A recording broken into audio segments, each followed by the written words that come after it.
What did the networking world teach you that you wanted to say, I want to do this on my own terms now in my own company? That's an interesting question because I waited a really long time to do my own company. My husband would tell you he wanted me to do it much earlier.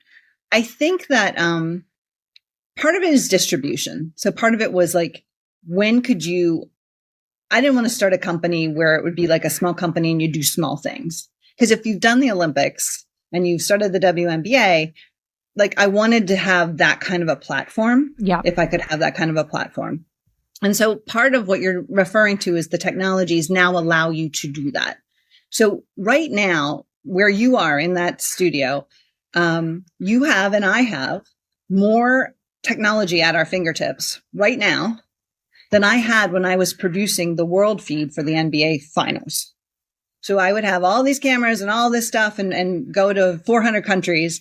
But right now, between social and the feeds and the live feeds and the content streams, et cetera, we have more. So that was part of it, was that scale. Like, could you actually work at scale? Yeah. But be small.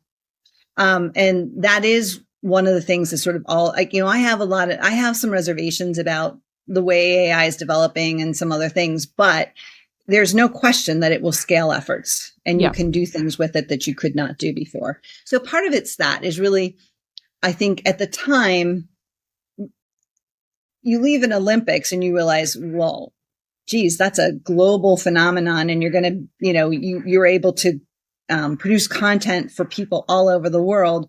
If you go back to doing your own thing, like, how are you going to create impact? That was my big question. So once I realized that I could create impact with this, and I could connect different dots and by looking at things differently, could connect different dots, but I could create the impact. That was when I decided to start my company.